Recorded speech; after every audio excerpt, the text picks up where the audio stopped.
My corporate background was actually in marketing automation for fast growing technology companies and banks.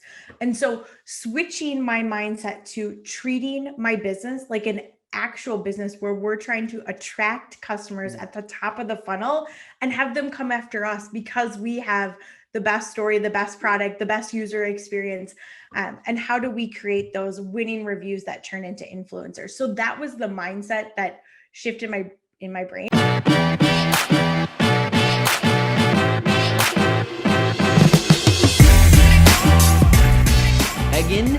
Megan, yes, there she is. There she is, looking wonderful. How are you? Outstanding. Oh my gosh, how do I follow Hunter? Like literally, I just tell you, these There were it the two is. books that I read right when I was like, I need to change my life and figure out how to do this. Like these are the books. So Hunter, thank you so much. You have impacted my life so much. And it's such an Yes. honor, Ellis, to We be have on this both of those podcast. authors today. Is that not amazing? We have you and those both of those authors on the same webinar. Well, and wait for this. Ryan was the first person that I called when I was like, hey, I need a proof of concept to show my husband that I can invest in something and quit my job.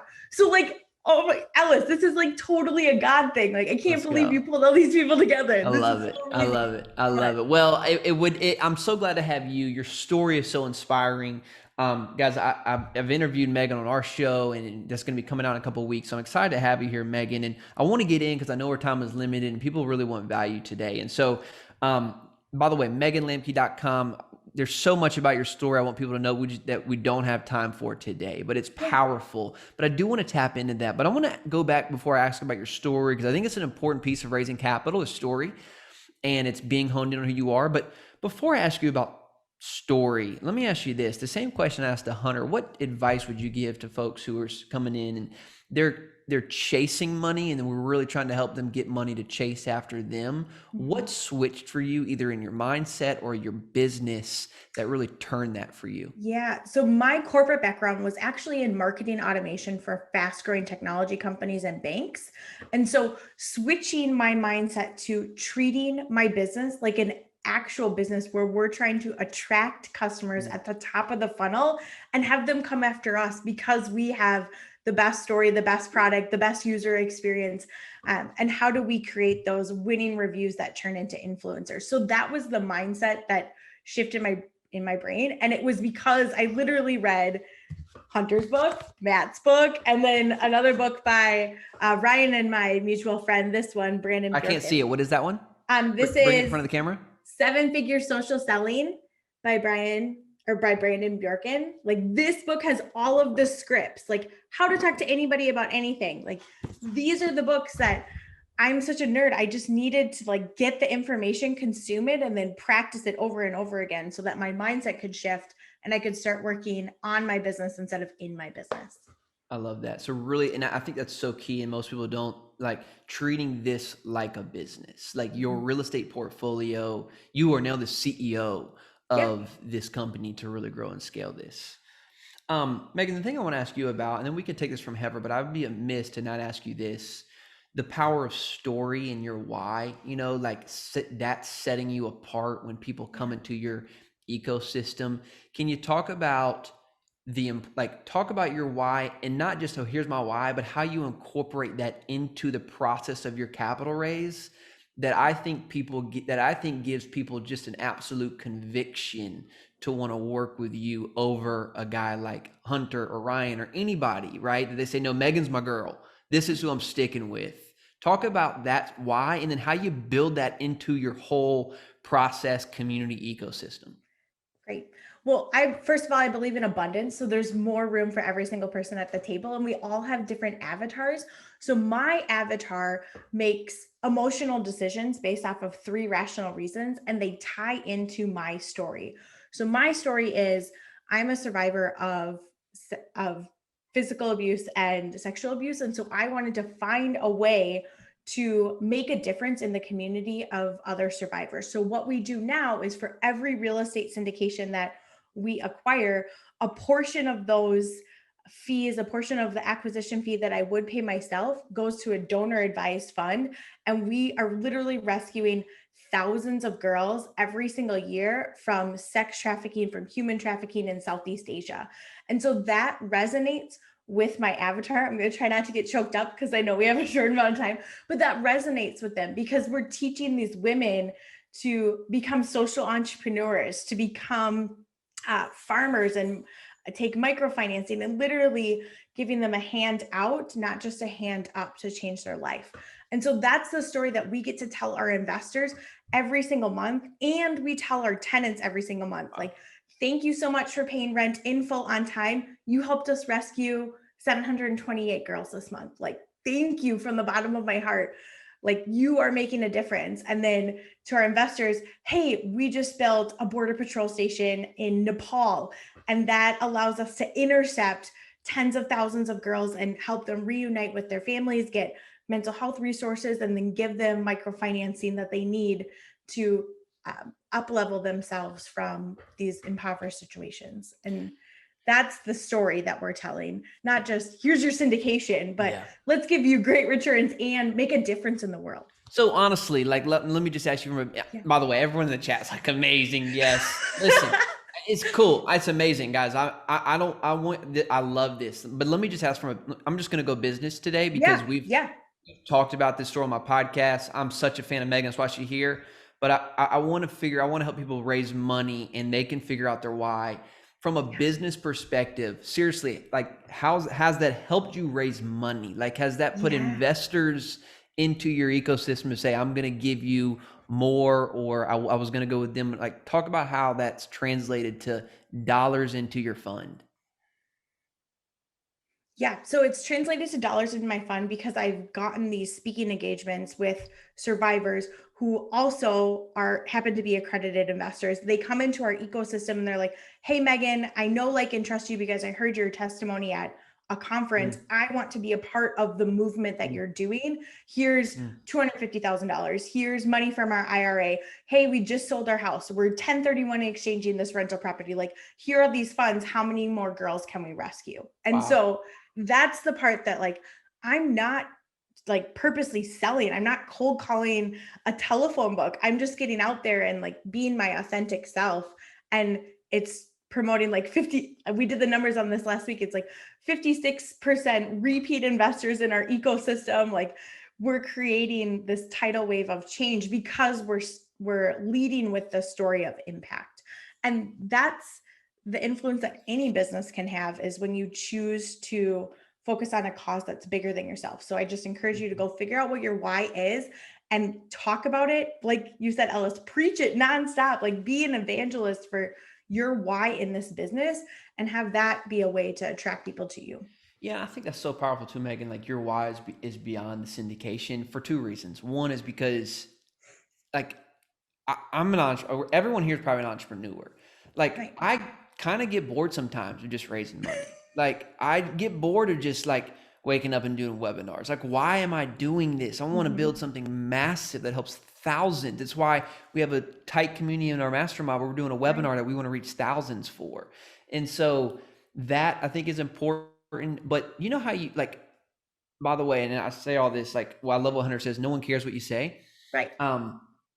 And that's so true. Like, we are now in a real estate syndication. You and everyone and their mother is trying to do a multifamily deal right now. Okay. Right. So if you're here in multifamily, no one cares about your deal. No one cares about your 15% IRR because everyone's doing that. If you don't have that, then go home. Right. Because that's you've lost it. But you know how you turn a red ocean into a blue ocean right away, no matter what your product and service is? Story. Exactly. How you walk away from a stage, no matter who's on it, and someone in that audience is saying, I want to go work with Megan, or I want to go work with Ellis. It's story. It's how you turn any red ocean into a blue ocean, no matter what your product or service is. It's how you set yourself apart. And so if you're not leading with story, that, I'm telling you guys, that's a 10,000 hour task. No one can come up and create that for you. So if all your marketing and all of your website and all that only talks about returns, dude, you might be doing well, but you could be doing so much better.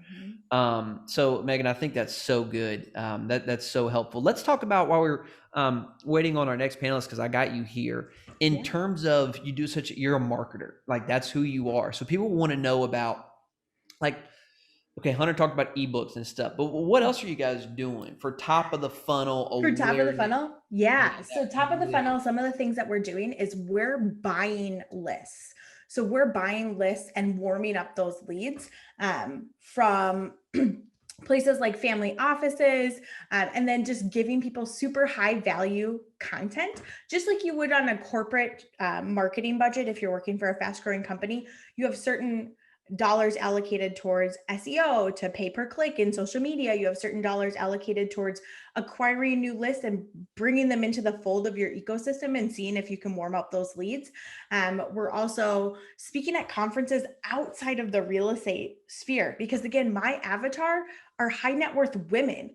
And we all know there's not necessarily heaps and heaps of women in the syndication space. And so I'm on a mission to go find them where they're at. So I'm speaking at other conferences. I'm volunteering a ton. So that's one of the things that the highest and best use of my time, the way that I attract most of our investors is actually attending charity galas and volunteering at nonprofit organizations because I'm rubbing elbows with other CEOs who have time freedom. I'm like, hey, what are you doing here on a Friday afternoon? How do you have time freedom and like financial freedom so that you can be here helping this nonprofit? So we do that. Other things that we do is I have naturally occurring really expensive hobbies. I love sailing and yachting, and I'm super competitive. So everyone on my yacht club knows who I am, what I do, and what we're on a mission to Yeah. solve in the world. Yeah, And how committed are you guys? How committed are you to your business where you would go and join a yacht club, even if you don't freaking like sailing? Who cares? right. If you People don't that like are sailing, rich go sailing. right. Freaking learn to like it. I mean, if you Like, don't like it yet, you just come on the boat with me one day and it'll change your life. Like, here's your invite. how committed are you? Like I picked up golf. I'm a terrible golfer, but like I bought the clothes, Yep. because that's what people do when you got time freedom, you golf. Mm-hmm. Megan, go back to the buying list part. Like Yeah. talk through that real quick because when I hear that, I think I get these random people that email me or message me I on know. LinkedIn. They don't know me. I even if I want their product, I don't Yeah. care because I don't know you and Yeah. I don't have time to really get to know. Right. And so that's the So thing. Yeah. Go how do ahead. you do that? And by the way, guys, if you want to reply in the chat, make sure you're replying to panelists and attendees. If you just send it to panelists, only I and Megan see it. So if you want everyone else to see what you're saying, make sure you reply to panelists and attendees. But Megan, go ahead. Yeah. So what we do is we literally, again, I have a lot of visual aids. So Brandon's book, my best friend, or my good friend Brandon wrote this book with all of the scripts to buy the list. And then you don't just like spam somebody or spam them on LinkedIn. That is like the fastest way to make a frenemy. You cultivate the relationship and actually prospect and get to know them and find like interests and like comment on their posts on social media. And Brandon has all the scripts of what you say and how you say it and how you can work with sales assistants or sales development representatives or marketing assistants to add these tools to your funnel while you're prospecting. And then you just continue to nurture. You continue to nurture and build an authentic relationship.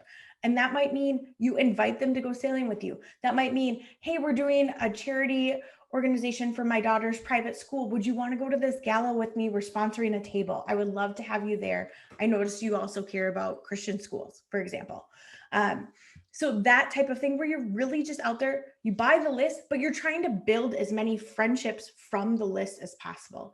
And that's the key difference is So are you buying really niche lists like in your area or yeah. what? So again, you can go to familyoffices.com and they have lists and lists and lists and lists of accredited investors and like legacy monies. We also, through the Freedom of Information Act, we can find out who owns donor advised funds. So again, a donor advised fund is a strategy of the wealthy. So my husband and I have one, and it's where you put your money as a tax shelter. Again, I'm not a CPA, a financial advisor, or whatever, a lawyer, but you can put money into this donor advised fund, and then you get to choose throughout the year or throughout several years how many nonprofits you're going to give those funds away to. And you can figure out who else has donor advised funds and call them and be like, hey, I noticed that we both gave to Feed My Starving Children. I would love to just grab coffee with you or a quick Zoom meeting and learn more about you and maybe how I could be your friend. Like, that's it. So Wow. I don't know if that answers all of your That's questions, great. but So I'm going to answer a couple of questions. You guys, if you have Mhm. questions, put it in the chat.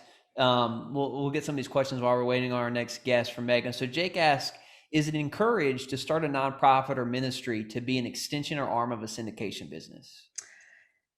I would encourage it. So the nonprofit organization that we work with is venture.org/business for good. And they have a plug and play system for every single business, for every single syndicator out there. So if you want more information, I can put it in the chat, venture.org/business for good. And that's where they give me the marketing material every month and every week to tell the story of the women that we're impacting. It really depends on the goal of your business and who your avatar is and what they care about. Like if you're trying to attract people who care about children's cancer research and you don't have an arm of your business that supports that, then it'd be really hard to tell that story. But if part of your story, part of your journey as an individual, you've bumped into or started volunteering or have given money to an organization that you care about, then start incorporating that into part of your business story and journey. But you can't fake authenticity. This is the Hmm. biggest tip. Like, you need to be authentic and you need to be passionate, because people, what was the thing that Hunter said? People can smell it a mile away. Like, Mhm. you just can't fake authenticity. And so you really need to pick something that you're passionate about if you choose to partner with nonprofit organizations or build a nonprofit organization yourself. 100%. Yeah, I think that's so good. How Megan, Ken, and Rachel are asking, how can we source the donor advised fund list? They're planning to start one with their next upcoming acquisition. Yeah. Freedom of Information Act. So if you just Google Freedom of Information Act, you'll be able to see like the steps to request all the information. Cool. Otherwise, you can send me an email and I literally have like a free Loom video tutorial of how I build all of my marketing automation, like all of the tips and tricks for finding people Megan, and what are some of the things? By the way, if you have more questions, put them in the chat. What are some of the top of the funnel other like? What are some things? Are you creating? Do you have, like, what are other nurturing things that you're doing? Top of the funnel type stuff. Ebooks, like what is that for you? What yeah, what so what is your we have consider? ebooks. I have my own podcast. I'm on podcasts for other things. I'm speaking at events. We're creating blog articles. We're creating impact reports. We have monthly newsletters. Like all of those things are top of funnel. People at the Let's do very top something of the fun funnel. here, Megan. Let's bring somebody up, and while we're waiting on our next guest, we can do a little coaching sesh. Why? You got a few minutes? Can I Yeah. keep you for a few minutes? Who wants to come up and get some live coaching on this webinar? Who wants to come up here? If you do, raise your hand. Let's see. We'll pick somebody. Raise your hand if you do the raise your hand function, and we'll get you up here. Okay, the first one I see. Who I think Aaron. Aaron, do you want to come up, or is that old, or are you ready to go? Aaron, type in the chat and make sure you're confirmed. I'm gonna bring you up and see if you want to get something. All right. So Aaron, welcome to the stage, man. Let's get Aaron up here. Hi, Erin. Nice to meet you. Hey, there he is. What's What's up? up, What's up, Aaron? Ellis? How you doing, man? Good to How see we you. doing, my man? Good, good, good, good, good. So Thank you. where you at, man? What's your barrier right now? How can we help you? So, as a capital raiser, just starting off and things like that. My question is, what is how do you target? Like, how is your target audience to you? How you evolve your target audience to a bigger path? So, how you start small but then go bigger? Yeah, great question. Well, I think not only do you need to start small, but I belong in the camp where you need to go weird before you go wide.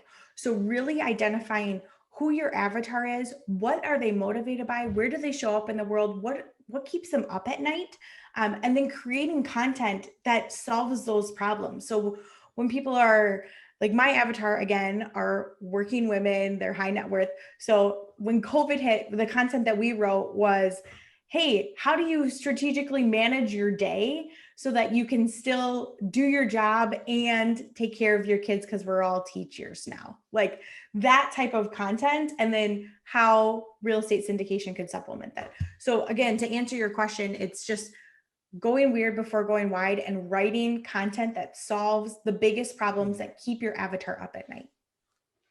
Does that help? Would you have a Yes, follow-up question? yeah. Yeah. So, um, so a lot of times we put people on drip campaigns and things Mhm. like that.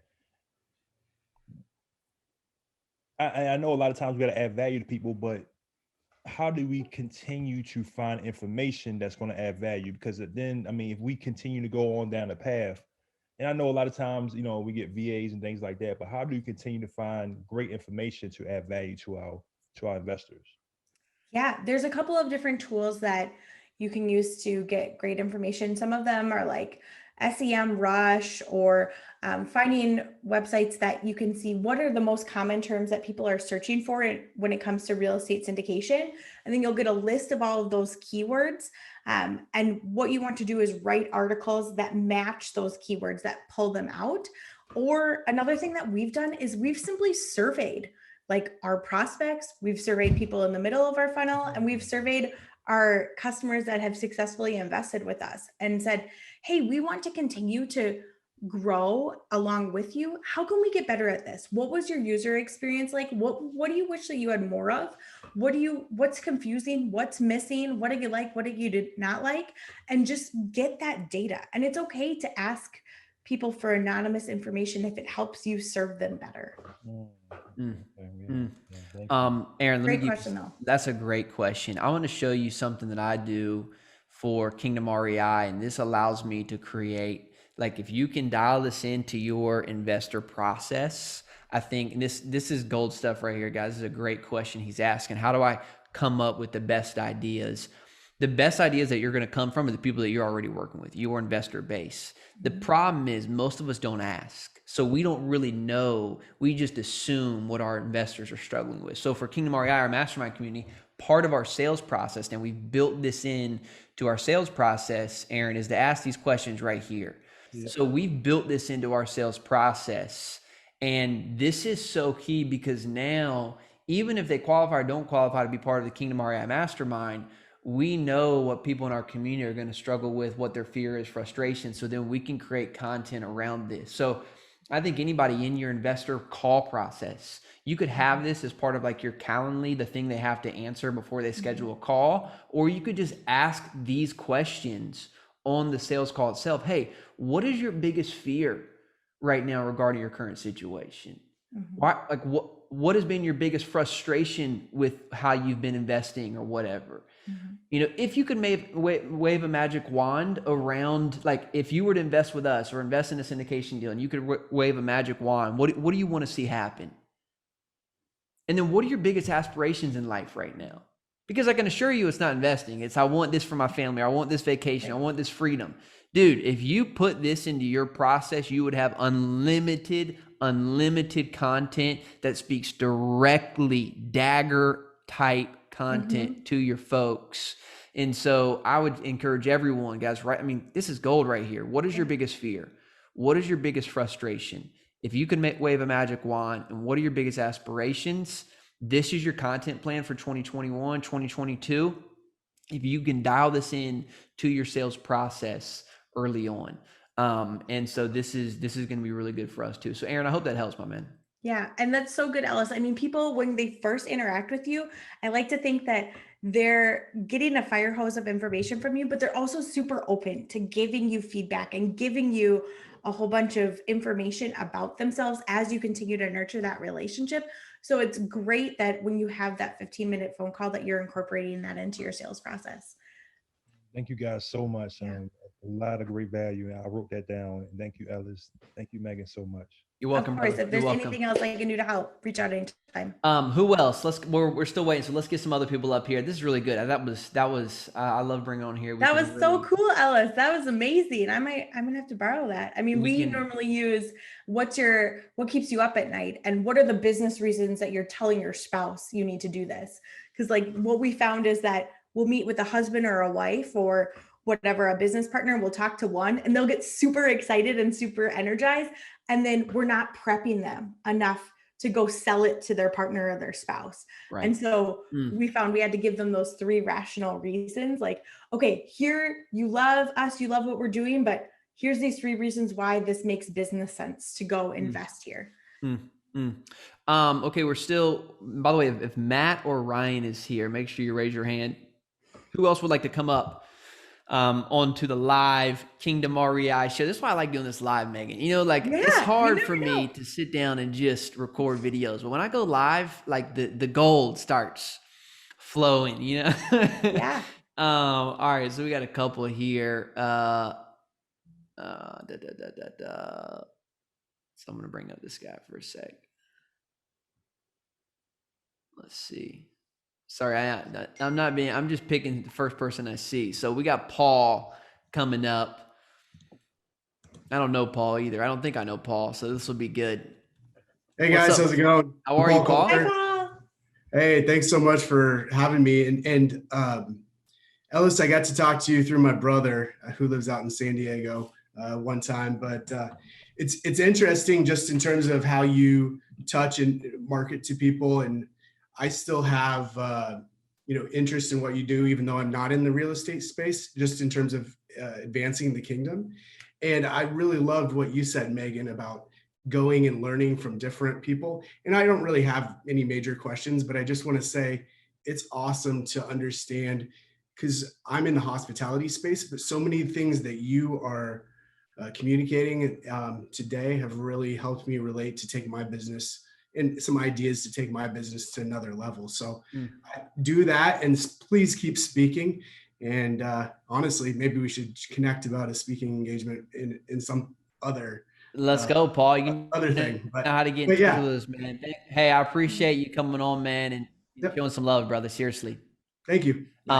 Let's bring up we're waiting on. It looks like Bethany had a question about where do you find charities? Where did I go? Chamber of Commerce or Rotary Club? Do you want me to answer that one? Yeah, now? Go ahead. While we're waiting, I'm gonna bring Ken and Rachel up too. Yeah, great. Okay, so what I did is I went to the Charity Navigator website, and they look at the financial information of every single registered 501c3 and charity organization, and they give them a rating on 4 out of 4 stars. And I only wanted to partner with nonprofit organizations that aligned with my mission, vision, and values, and were super efficient, because I wanted to be a good steward of what God has blessed me with and make sure that it's multiplying for kingdom purposes. So we only choose to partner with nonprofit organizations that meet that strict 4 out of 4 Charity Navigator guideline. But they have literally tens of thousands of nonprofit organizations on that website that you can look at. Good stuff. Ken and Rachel, welcome to the live show. Good to see you all again. Hi, guys. What's your question? Okay, so we're curious. We have a few deals under our belt, but we're still building, to live off of it, let's say. Where do you feel you kind of get, where would you put or allocate most funding into marketing, let's say, and get the best return on leads for you so far? So the best return on marketing leads that I have had to date has literally been going to galas and going to nonprofit fundraising events. Okay. So when I'm choosing to not be a keynote sponsor, but sponsor a table where my name, my company gets mentioned maybe a couple of times, and it's normally like $1,000 for the table, or a 4-figure dollar amount. But then I meet every single person at that table who could afford to be there and is making a large discretionary income donation to this charity, and we're bonding over our common love of that charity. So that's been the highest and best use of my marketing dollars to date. Other things that we've done are LinkedIn ads, Facebook ads. I love doing Instagram ads, because again, that's where my avatar plays.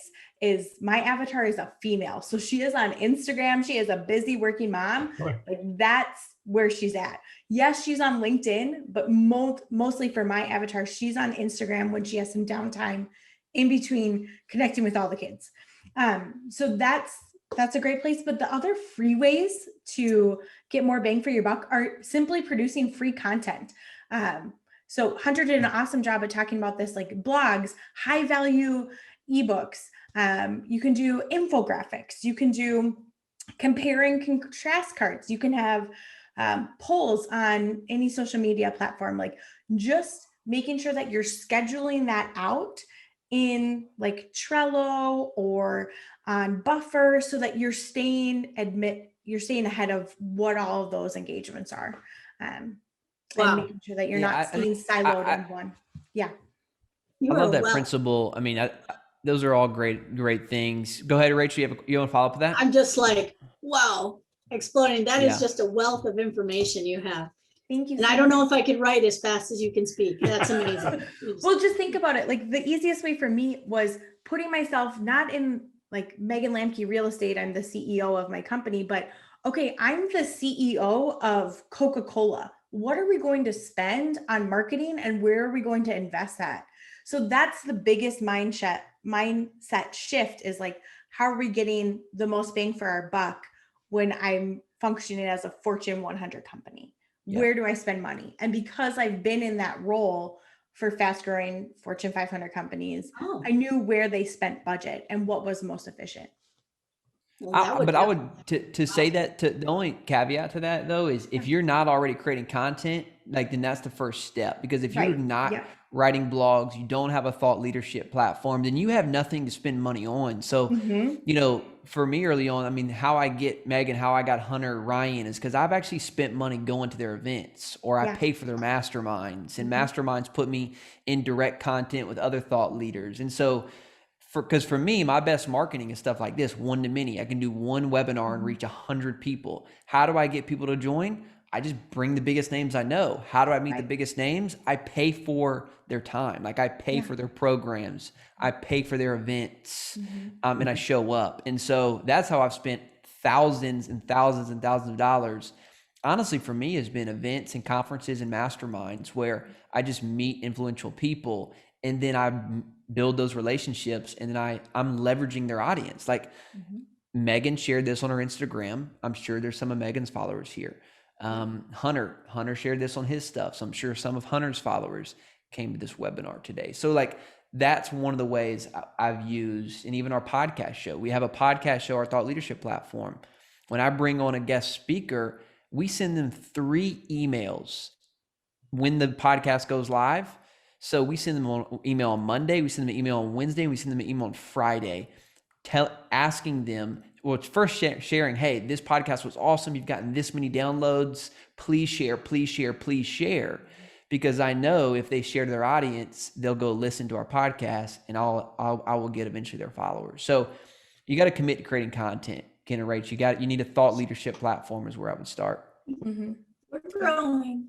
Yeah, I know, Thank you. but do it now. Start now. I Don't know. wait. Oh, we are. All right. Thanks, So Megan. Thank you. Yeah. You're Great welcome. to meet you guys. Thank you. Megan, I'm so grateful you joined us today.